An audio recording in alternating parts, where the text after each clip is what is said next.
typical, in quotes, because, different ethnic groups, different states, large territory, one ruler. We looked at both the Greeks and India, even though they were separate entities amongst themselves. All of the city-states and all of the kingdoms shared the same religion, the same language, and India more so the same cultural beliefs. The Greeks had some of the same cultural stuff, but remember, some cities were more warlike, some cities were more artistic, etc.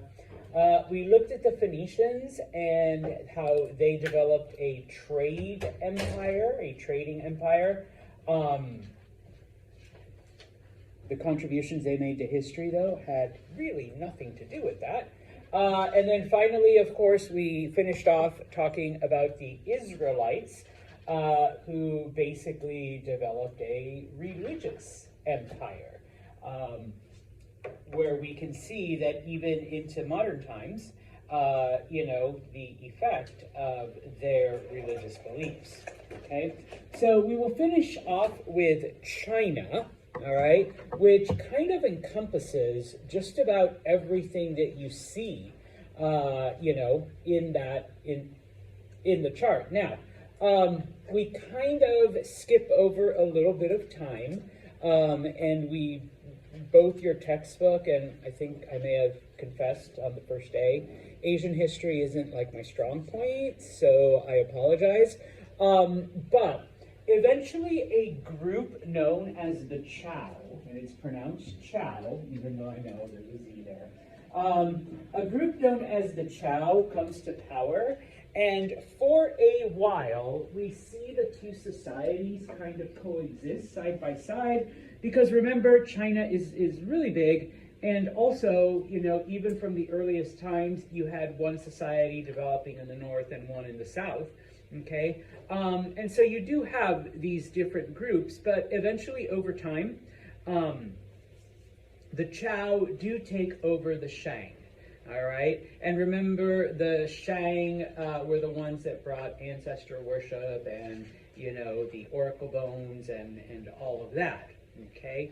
And so what ends up happening, similar to the other conquests, the Assyrians, the Persians, and whatnot, they adopt a lot of Shang traditions, okay? Specifically, ancestor worship, okay?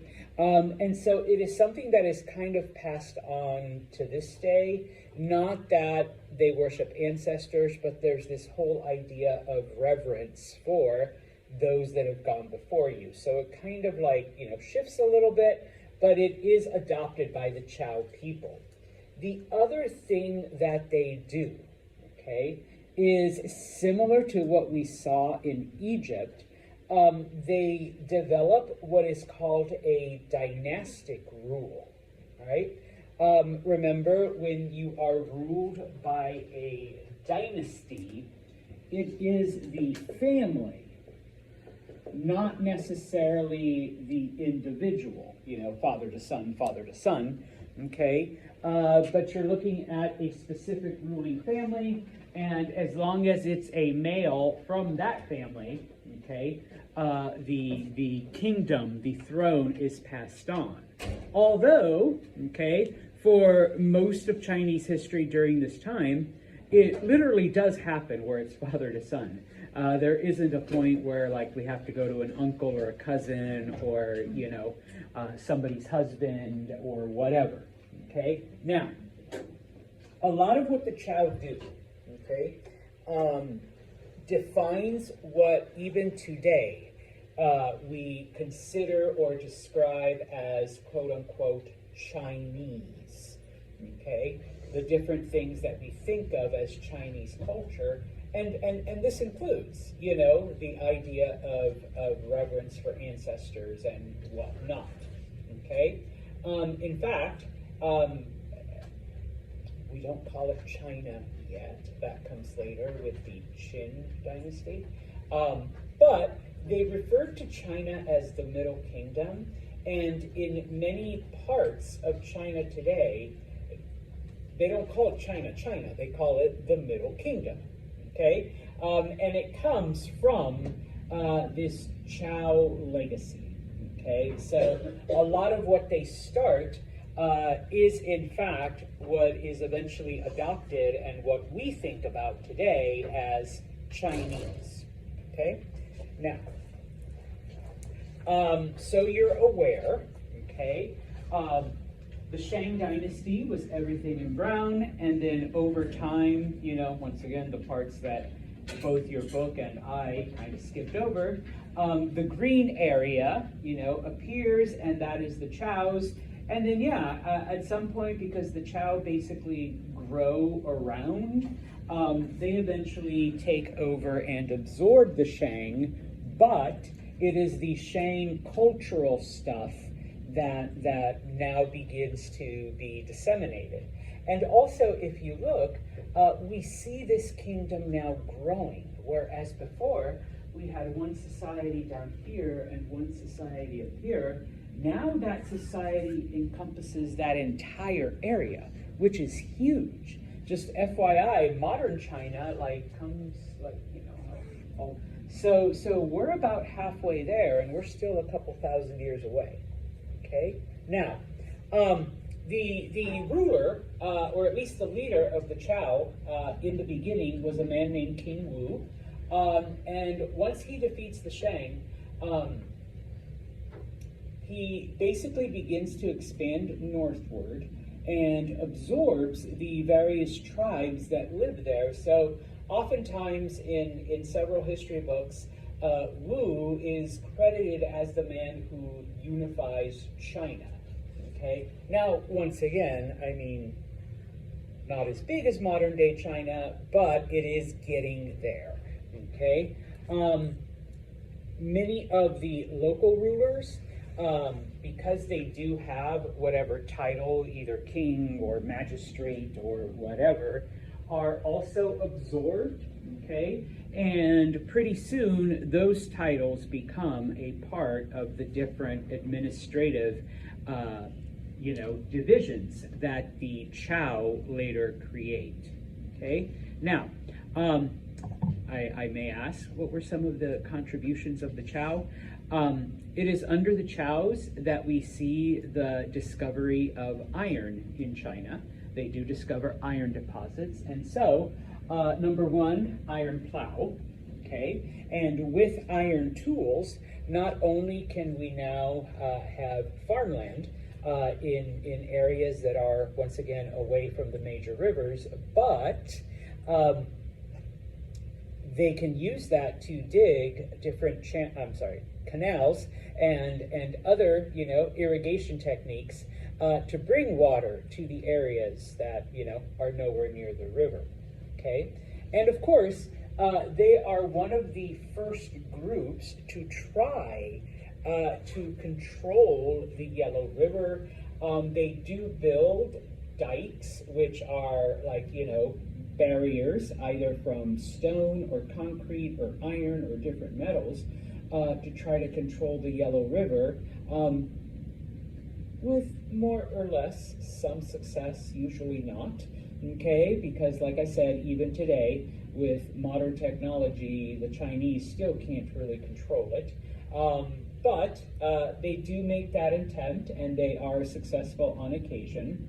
But one of the things that the Chao begin to do is that they begin to build canals not for irrigation, but for transportation, okay? To move people and things from one part of the kingdom to the other.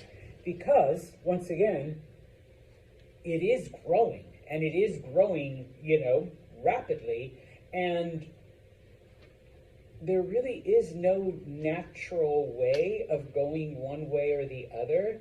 And so similar to what Darius did in building the road, the Royal Road, the Chao begin to build canals connecting the different rivers, okay? And so we get these canals, once again, not for irrigation, not for growing crops, not for bringing water to dry areas, although they do that, okay? Their primary purpose is transportation. Okay? So, now, a couple other ideas, all right, that originate during this time, and this actually remains a part of Chinese culture until 1911, so about 100 years ago.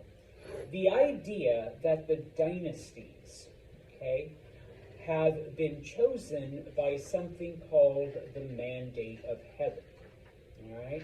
Now, this is basically a spiritual idea that, once again, similar to what we see in other cultures, but changed for the Chinese way of thinking. The universe, or the gods, or the force, whatever you want to call it, have chosen this family, okay, to rule over China. And because this family represents the will of the universe, okay, everything that happens here on Earth should be happening in alliance with what the universe wants. And, you know, the whole idea, we'll talk about it more in chapter 5, but, you know, the universe has to be in harmony, and it's trying to balance itself out, and the idea of yin and yang, okay? That's part of what the ruling family, and especially the king, should be doing, okay? And that should be their primary purpose as they go about ruling the kingdom, okay? And so, the universe has chosen your family. And the whole idea of the mandate of heaven follows this pattern. It's called the dynastic cycle. It's in the slides, but if you kind of want to copy it as a circle, usually when I ask students, if you draw me the circle with the appropriate labels, you're good, okay? But number one, okay, the gods have chosen, and I cannot say your last name, the Adna family, okay, to rule over China, okay? And once again, it's the family, so it doesn't necessarily need to go father, son, father, son, father, son. It could be brother, uncle, cousin, nephew, you know, however, but it's the family. Okay, now, this family, the Adna family, having been chosen by the heavens, by the universe to rule, they bring peace to the land. They build things for the people. They help the peasants. They protect the people. Everybody's successful and happy. Okay? Now, this continues for many generations. Okay? Or maybe two. I don't know. All right? It all depends on how good the family is. We know Adna. We know it's going to be like about 500 years of the Adna family ruling in peace and harmony, and everything's going good. But then eventually, because it does happen, power does corrupt, and we're all human, eventually, you know, too many taxes on the people. All right? The people are being taxed. Okay? The people are unhappy. Okay? The government becomes oppressive, and they begin to, you know, come down on any people they consider to be disloyal. Even though the taxes are high, you know, the roads, well, in this case, the canals and the dikes around the Yellow River are just falling apart.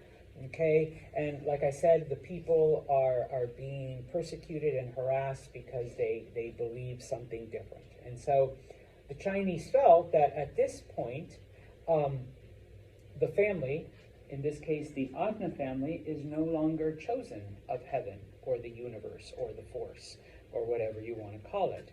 How do we know it? Well, because all of a sudden, there's all kinds of natural disasters. There's earthquakes, there's floods, there's volcanoes, there's locusts, you know, whatever kind of, because obviously that's how the universe is getting back at you, okay, type of thing.